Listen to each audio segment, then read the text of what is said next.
Hey guys, welcome back to Be Rich. Before we get into the video, I wanted to bring to your notice that my uncles VinodSrinivasan, Anand Srinivasan and I have rolled out our Substack, which is basically a blog slash newsletter where we're going to post our original research onto it. And we've analyzed macroeconomic trends. And a lot of you know my uncle Anand Srinivasan and I regularly write for The Hindu. And these articles are also going to be made available for you in the Substack. The link is moatinvesting.substack.com. You'll find it in the description and in the video right now.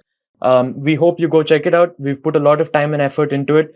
And please give us comments and feedback on what you read. Thank you. Good evening and welcome back to Be Rich. I'm in Be Rich after a long time, and today is a great time to be in Be Rich. And finally, the market is thinking of correcting.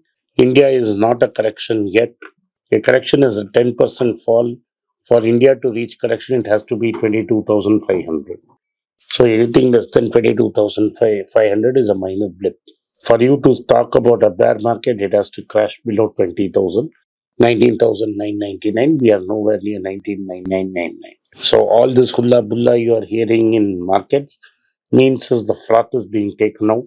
People who have got long-term position in derivatives and options would have got wiped out today. The India VIX has suddenly moved to 52%.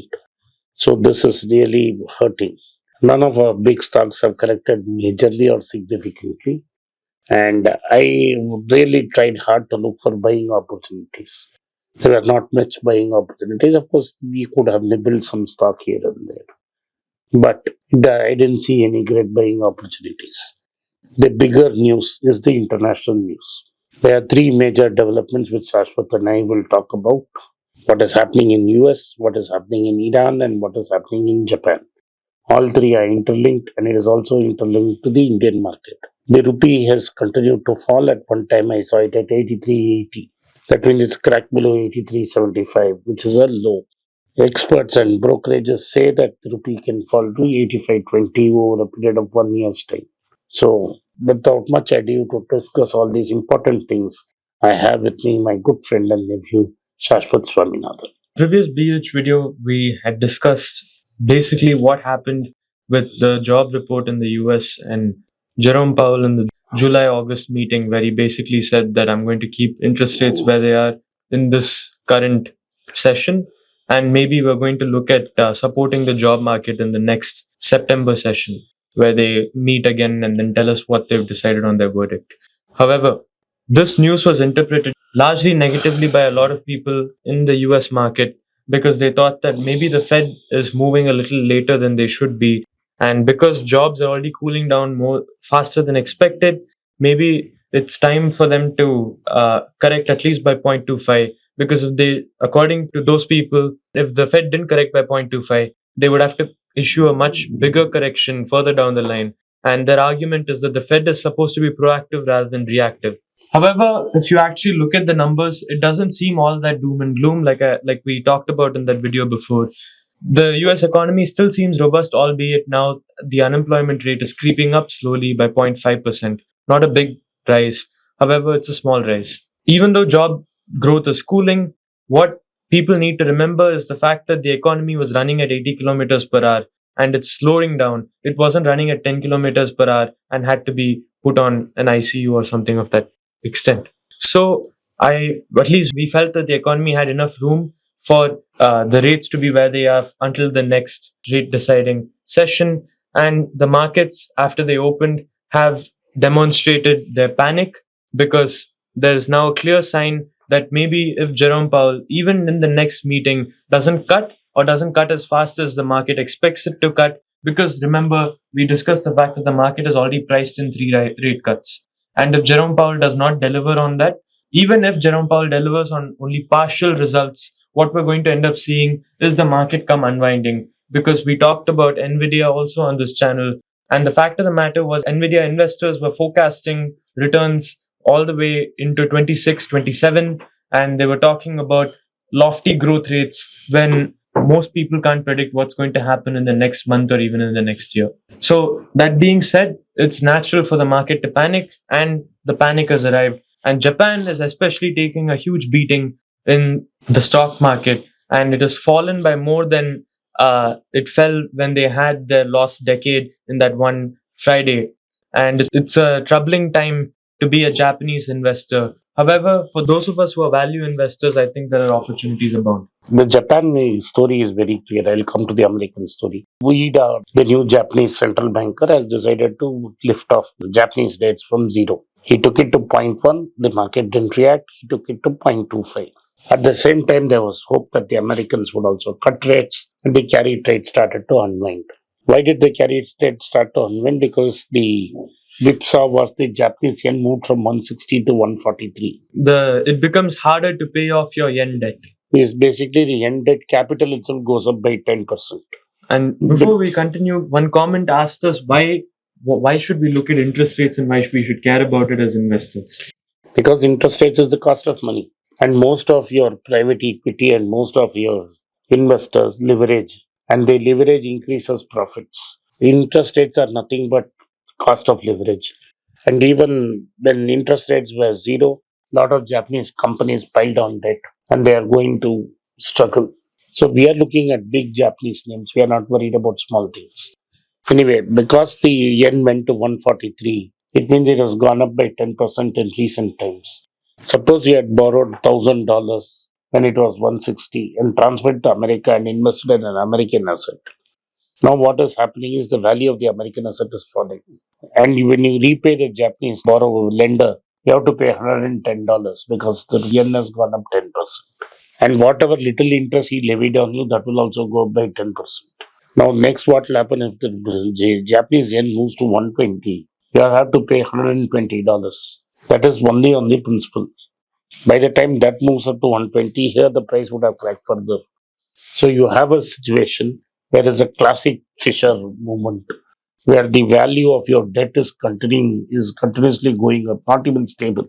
Fisher said the value of debt will be stable, the price of asset will drop. But in the carry trade, what is happening is the value of the debt is increasing all the time, and the value of the asset is falling. So people have to double down and sell all assets wherever they can make money to repay and hedge themselves in yen. So this will create a further loop where the yen will become more stronger and the yen will surge, and people are looking for assets to buy. Let's not forget that the Japan is a net exporting country. It's not a net importing country. And so what has happened is, even the great Buffett had done this, but Buffett is sitting in oodles of cash. He doesn't care. He has sold 50% of his stake in Apple. He has sold more than 50% of his stake in Bank of America. He took on long-term debt. And he has taken a 10-year debt. Yeah. Now the other thing is, Buffett is 20 times up in Apple. What he bought for $10 is now selling for $200. He has just taken out $100. And he got Bank of America practically free during 2008. He has enjoyed all the dividends, all the profits. He has taken 50% of his current price, not at the price at which he bought, which was negligible. But my question is, where is he going to park this money? He has parked it in Treasury because he knows Treasury bonds are going to rally like anything. He has become the largest holder of Treasury. He has $295 billion of Treasury. As the rates drop over the next 18 months, the value of his bond will go up by 20-25%. Yes. So he has taken a money out of an asset which is overpriced, and at the right time bought assets which are underpriced. And all this happened 90 days before. So we also made a video on Howard Marks and the risk to return graph. And in that graph, Howard Marks says that when the market is very exuberant, what we'll see is that usually the risk to return curve is a linear line, 45 degrees. So the amount of risk you take, the return should be commensurate. However, when the market is exuberant, this line is more flat, in the sense that the more risk you take, the return you get out of it is not much. Yes. Because most people are already placed on the very return heavy side, because they think that, look, there's not much risk, things are looking good, what risk is there? So this is the time when you should be investing in risk free assets, because that's when the amount of risk you take versus the return you get, that's when you have alpha.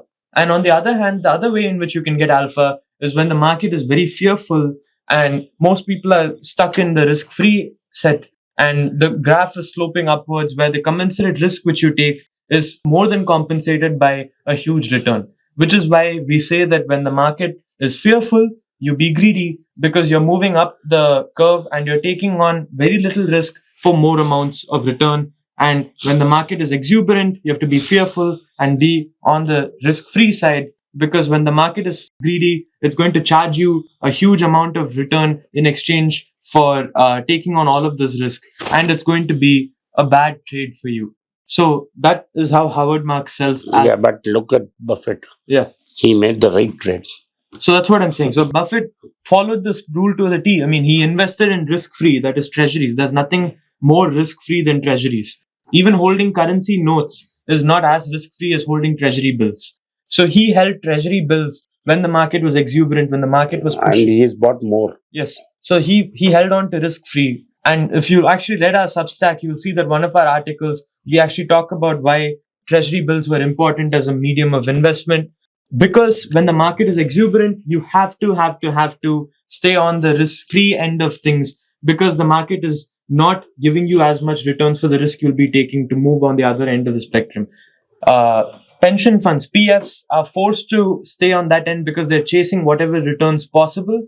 However, we are not PFs. You don't have to chase very minimal returns for the crazy amount of risk you have to take. You can rather sit on this side, watch on as people fight for what bare minimum returns are available on the risky end of things, going into things like Bitcoin. In fact, interestingly enough, Bitcoin has corrected by over 20 to 25%. Yeah, but it was supposed to be as safe as gold. Right. So, because most of the market... And gold is rallying. Right. And BlackRock came up with the Bitcoin ETF. And the Bitcoin ETF, surprisingly, was actually a riskier avenue of investment than your normal equity ETF. So, a currency which was supposed to be anarchist, supposed to, come in and destroy your normal financial system and provide an alternative, was brought in and sucked in by the traditional financial system. And today, people who got into it are now paying the price for it, because it's assumed, as evidence suggests us, it's behaving like a risky currency. It's not even an emerging market currency. Yeah, a risky asset. So like a Pakistani currency. Yeah, I wouldn't even label it as a currency. I'd say it's a commodity. And this is being labeled as a risky commodity because if you look at the graph again, you have treasury bills, you have equities, you have private equity, and somewhere in the middle between those two, you have Bitcoin. And private equity was the first to fall. And now you have Bitcoin, which has again taken a much bigger hit in the market. This is expected. And this is vindication, I'd say. The great Charlie Munger said this. Because you mix something with lot of turd. Turd is turd. Just because you mix cease candies with turds turd does not become cease candy. Good cease candy is also destroyed. But he used different thing. I think he said butter. You can go back and look at the video of what Charlie said. I think Charlie will be laughing away, whistling away in heaven, while his protege is making billions of dollars by trades. But that being said, things can unwind very quickly and Bitcoin can go flying up if Jerome Powell gives us 1% cut or something drastic to that extent. So all is not decided. And like when you play chess, it's not over until you get mated or until it ends in a stalemate or a Then draw. you reverse your position and go to the other Yes. side. So because if the moment the bankers start to cut rates, inflation will be back with a vengeance. The bonds will become very profitable. Buffett is going to be whistling away to the bank. If there is from 5.5 to 2, his bonds will go up by 20%. He's going to make good money, 20% in his bonds, sell those bonds, buy riskier assets again. So it's head side tail, heads I win, tails you lose. right. Buffett wins at all sides. But the warning to this is the fact that, like a game of chess, please don't assume the game is over until it's over. Let's see how it keeps playing and let's see what value opportunities. Because the market were ready to reverse direction, Jerome Powell has to cut it by 0.5. Yeah. If he cuts by 0.25 in September, it will still be negative for the market because the market is priced in 0.5% cut. And none of us claim to know what he's going to do. Only Jerome Powell knows what he's going to do. And it's not only Jerome Powell, there are 7 other people. Yeah. And there is 3 months of data. If the job market rebounds in the next 5-6 days, then he'll be comfortable keeping it. He is comfortable. If the job market normalizes in the next 2 months, he will just keep it at 5.25 to 5.5. Yeah. So anything can happen. But it is safe to be in bonds today because the trend is clear. In the next 24 months, interest rates will come down. Bonds will rally. Gold will rally. Markets may correct further. India is not at a correction. It is the beginning of a correction. Thank you for watching Be Rich. I hope you enjoyed our presentation. If you did, kindly like this video, subscribe to our channel, and turn on the bell notification. Kindly send this video to your friends and relatives and have them take a look. Once again, I thank you for your support for Beach. Thank you. I told you about visiting Singapore. The date has been finalized. It is 25th August. It's a Sunday. Those desirous of meeting me in Singapore can drop a message to the WhatsApp number given below or contact my team by an email. My team would reach out to you and we will assure you of our best services. For English and Hindi, there will be a separate meeting. See you in Singapore. It's a great privilege and honor that so many of you in thousands have subscribed to my channel and have supported me. I have written 2 books in English, The Alchemy of Money and Ordinary Stocks, Extraordinary Profits. These books are published by us and are ready. If you want to procure a copy, send us a message to the WhatsApp number given below and my team would respond to you.